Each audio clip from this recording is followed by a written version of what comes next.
Hej. Hallo. Vi vil have lavet en mere, men så var vi ligesom dumme og Eller ret tilfældig, vi var dum. ja, og slet alt. Ja, han slettede det hele. Så det har taget lidt tid for os at komme videre. Så lad os håbe, at det... Ja, skal vi gå videre? Ja, det er mig, der har lavet den. Han er så kreativ. Hello, girl. Please answer the following questions afterwards. Det kan Emma så passe på, for ja, det gider vi ikke. Pick. I identify as something else. Sigh. Ja, det kan vi godt se.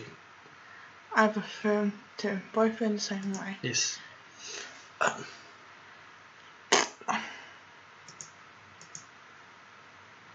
Thank you, had fun playing a womanist. Det var så. Hvad er det for en? Ham der han ligger. Det ligner her sådan en Anubis. Skal vi snakke med ham først? Ja, lad os snakke med ham først. Det var her, vi kom sidste gang. Ja, tag du hans stemme. Party in there, buddy. There's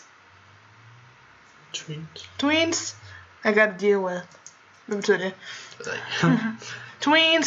Teens. Nå, hvad skal vi så? Kan vi ikke få det der nede i bunden væk? De er stresser mig. Nå, det forsvandt ikke. Nå, skal vi... Vi kan lige prøve. Det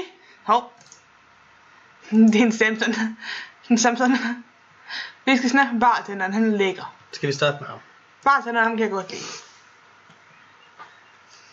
Skal jeg tage grillet? Ja, du har startet My hand barely touches the counter before the bartender is right in front of me. From here I can see that his uniform, while dapper, is clearly tailored for the club. His sleeves, wrists and cuffed wrists are capped by a revealing tuxedo-style brief as well. Despite his state of near undress, he seems quite chipper and buffs down the counter in front of me with a rack. Welcome to Rumness, hottest club in town. I'm Jackson. I'll be your beverage assistant this evening. I got extra assistant. He winks at me before continuing. What can I do for you? Flirt. To be honest, you're not what I expected in a bartender either. Cute, well-dressed and quite charming. Are you busy after work? Flattering as that is, I make it a point not to get involved with customers. It gets messy. Flirt more. Vi skal bare have ham til at hade os. I can't do messy. I might even like messy. I smiled broadly until I noticed his expression changing. That makes one of us. He cleared his throat a little and put back on a smile. You're a nice guy, but there's a reason I don't do that. Let me know if you need a refill. Vi har ikke ordnet noget. Hvordan fanden kan vi så have refill? Yeah. Vi skal have en drink, whatever. I'd like to order. As I slid into one of the stalls, he set a glass in front of me. I think I'd like a drink. What do you have in mind? Surprise me. Surprise. After a moment's consideration, I decided that if I was going to try something new tonight, I might as well be adventurous. I put the drink menu down and smiled at the bartender. You know what? Surprise me. He smiled, lit up immediately, eyes twinkling with a little mischief. Leaning towards me, he whispered in a conspirational tone. You're absolutely sure? Hit me. I opened my mouth to speak when he leaned forward and pressed a finger against his Cheshire. Yeah. Nope. Too late. Flickering his wrist to settle his cuffs, he began. His hands slid beneath the bar wrists. And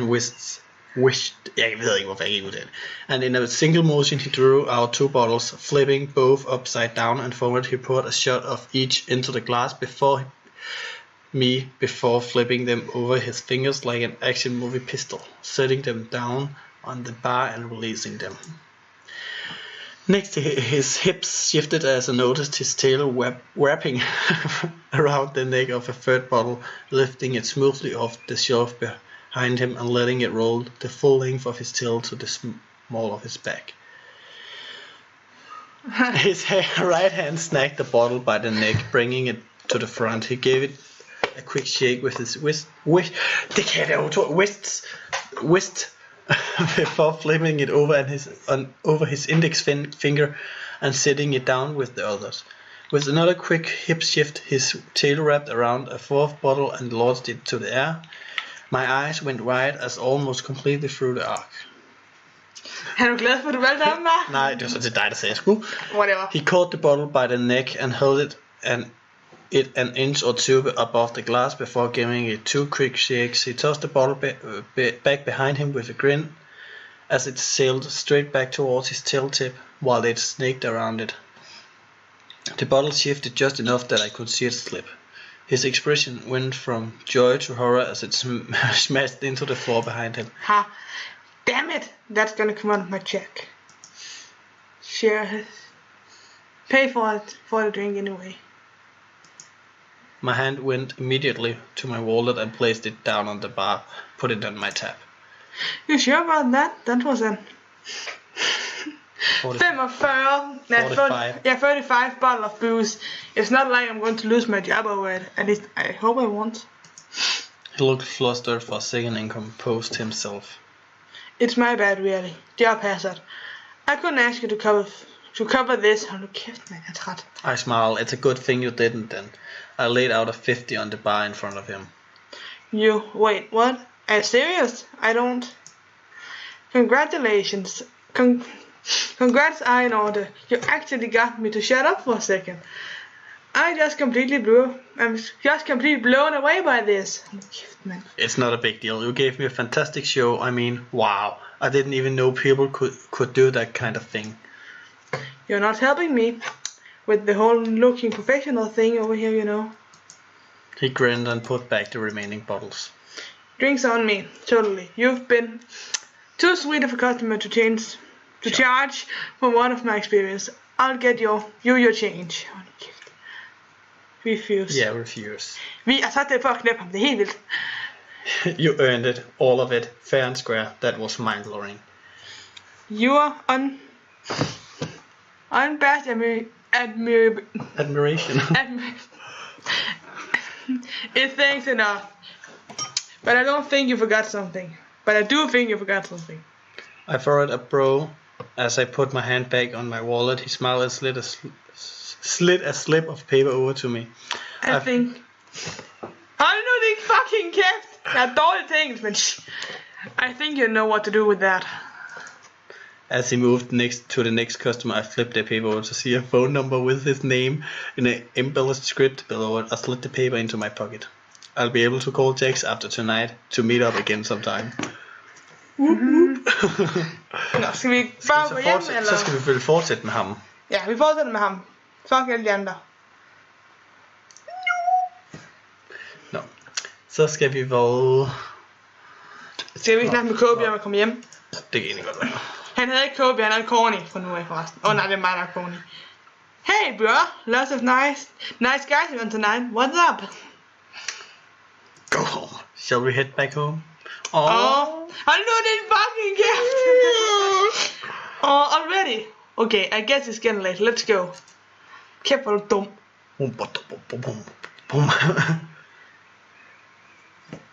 Undskyld da. Nå, skal vi... Ja, der er lige godt, Jax.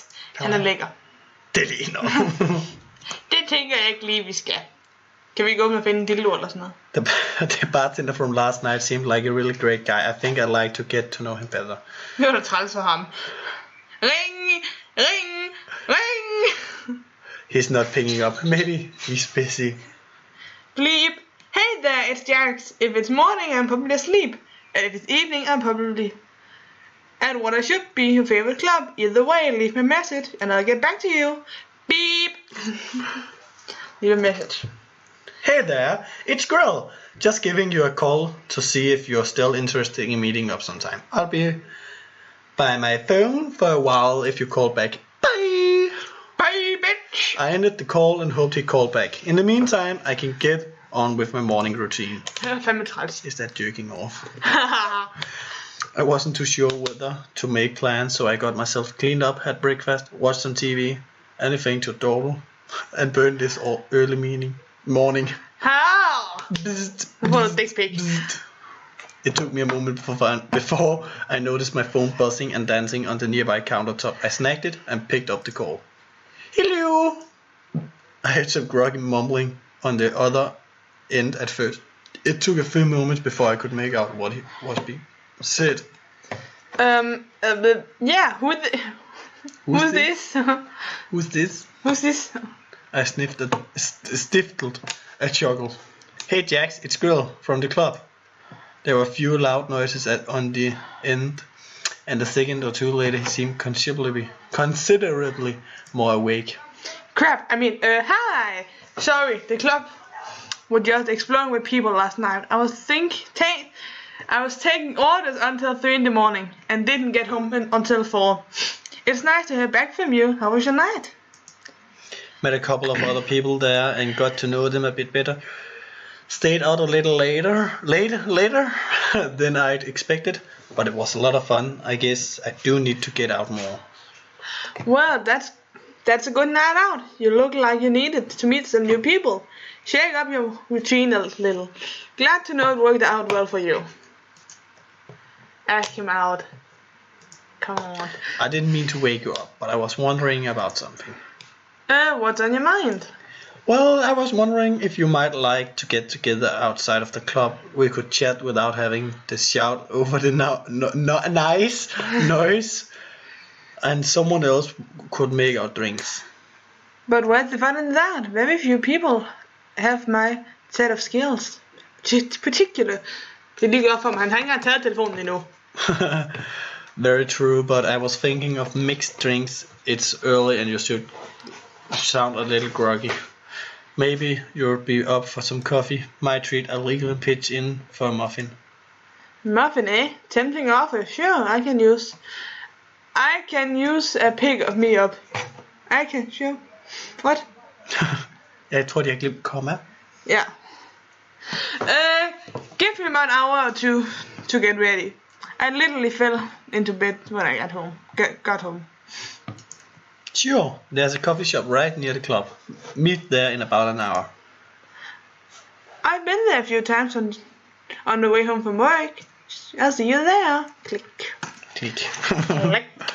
He seemed a little hesitant. Maybe that's just jitters on my head. Still, it'd be nice to see him again, even if just for coffee. As I set my phone down on the counter, I heard a comedically loud yawn behind me. Turning around, Kobe was standing there, beaming. Corny. Skal vi sende til det der, tror du? Nej. Nej, okay. Is that day place here so early? Did you meet some new people last night? Meet someone? Now that it's any of your business, but maybe Jeg kan godt lide, at lige så snart vi ser og læser engelsk, så kan vi godt, lige så vi tænder kamera, så bliver vi taget sprogspasser. Ja. Så kan det bare, woof. No, score, I'm happy for you. That's a part of why I want you to come along to the club. You spend all your time just moping around the house. You need to get out. I do feel better about it. I gotten into a bit of funk over what happened. It's good to have a real distraction for once. And that's why you should always listen to me. Now, who caught your eye?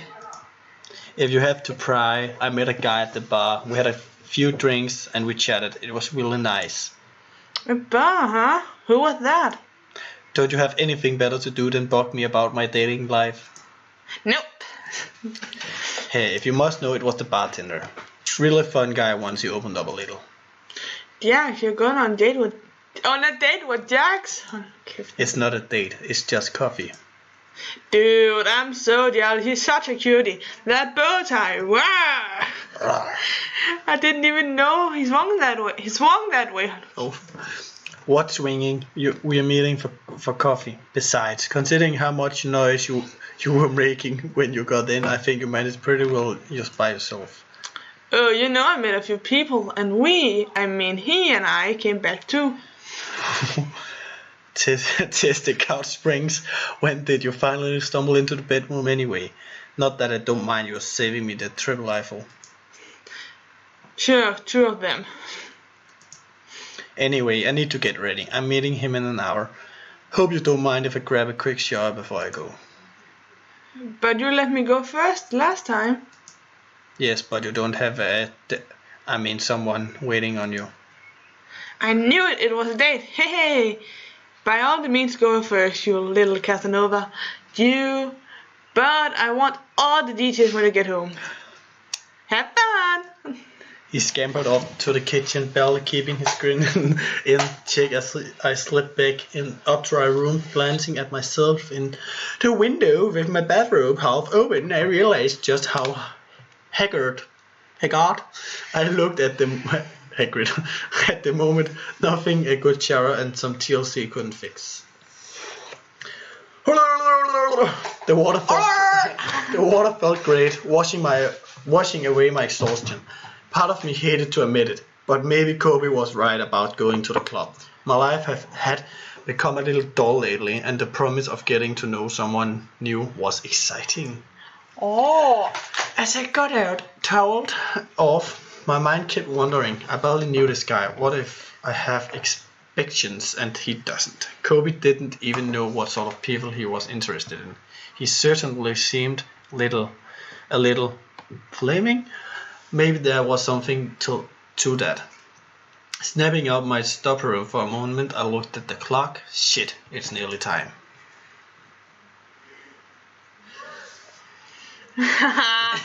In my hurry, I made a wrong turn to get to the coffee shop and wound up taking longer than I thought. I pushed open the door and glanced around to see a few couples sitting at tables. Just as I was about to curse myself for missing him, I saw Jax at a counter near the window, nursing a coffee mug and looking outside. His colors were muted, more natural, and his clothes were considerably less revealing. I placed my order at the counter and walked over. Hey there, sorry I'm late. He looked up and his review and smiled. His shade jumped one brighter, though I'm not sure he noticed. I set my coffee down and placed a muffin between us. Sorry, it takes at least 2 of these to get me completely awake at this time of day. He motioned to his coffee before picking it up and downing the rest. He set the cup down and smiled as he noticed the muffin. Vi har Danish muffins. For nu så er vi de Danish coffins. Færdig. And you come through again. You, my... Hvad står der? Friend. You are quite reliable. Der står ikke engang you, men that's okay. Are you alright? You looked a little distant and preoccupied. Something on your mind? Peak. I'm fine. Like I said, I need to take at least 2 cups. I'm at least half the fun than I normally am at the club. I cut the muffin in half and offered it to him. He smiled and took a piece of the top, absently munching on it. He was a very different person outside of the club. I began to wonder if it was just me. You're sure? You seems like more than just a little bit of sleep deprivation. Really, it's nothing. I can just take a bit out of my working. A long night like that. Being on all the time, you know. Sorry, not trying to push you. Just getting a gosh on you. Though, why would you keep working there if it keeps you up so late? It takes a lot of me, but I wouldn't give it up for anything I love. That's good. I don't know. Oh my. Meeting new people, making smiles. Okay, animationen stoppede bare. Vi er for langsomme, Benjamin. Yeah. He stammered for a moment at his slip-up before letting out a resigned chuckle. Drinks, it's part of my job to be energetic and friendly. Not to make out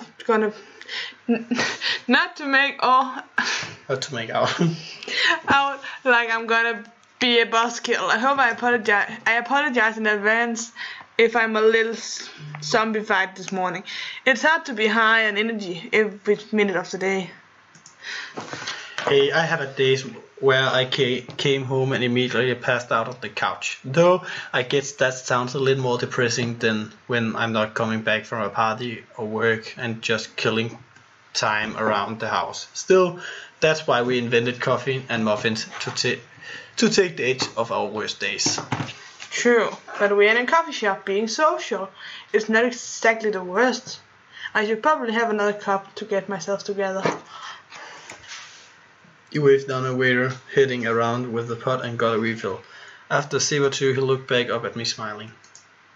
So, I'd like to know a little more about you. So, I hear you have a thing for muffins. Dears. Do you normally invite random people out to eat with you? Does it make it any less awkward? You were the most interesting person there, and I thought I should get to know this guy better. Is that so strange? You would think less of me if I say yes. Would you think less of me? Why would you say something like that? Because I'm a relatively attractive, scantily clad bartender. It's like open season on getting a piece of my tail.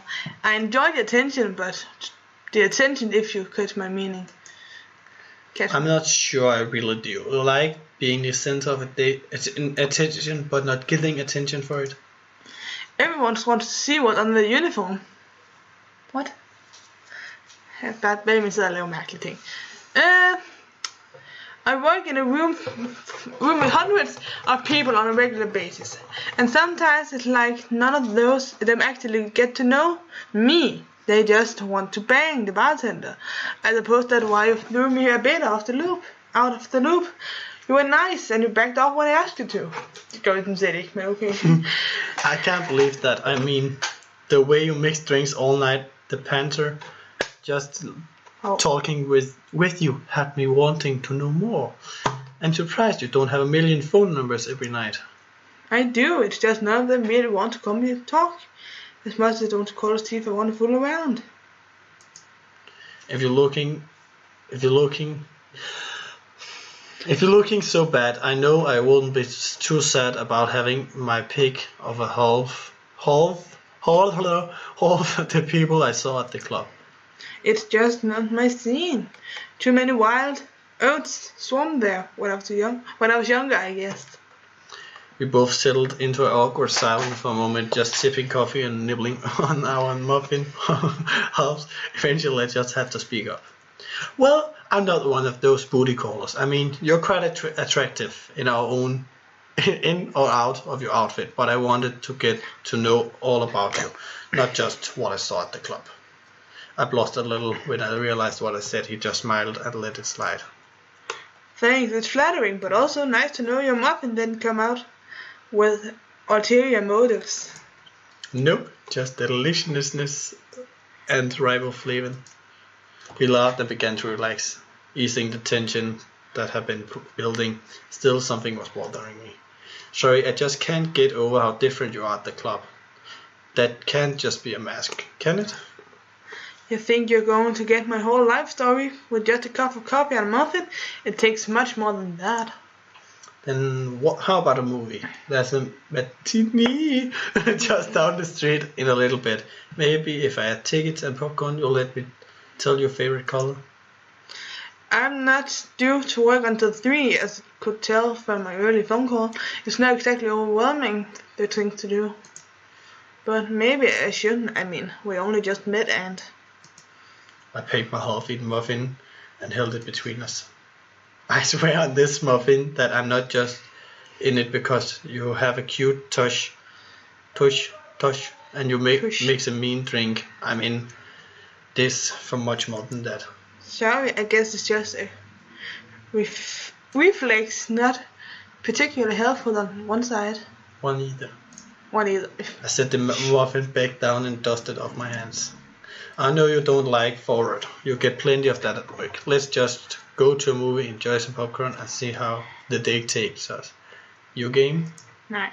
Of course, I cannot say no to muffins where it's the most honorable vows one can make with a big good. Ham der hvor Mikkel han sagde, hvad skriver til mig? We both finished our coffee and grabbed our coats. If you heard, we would just make the 11 o'clock showings. Before we stepped out the door, he paused and smiled at me. Men har jeg haft den der på hele tiden? Har du ikke lagt mærke til det før nu? Jo, det er de der så siger. Yeah. No, it's blue by the way. I couldn't help but smile as he walked past me out the door.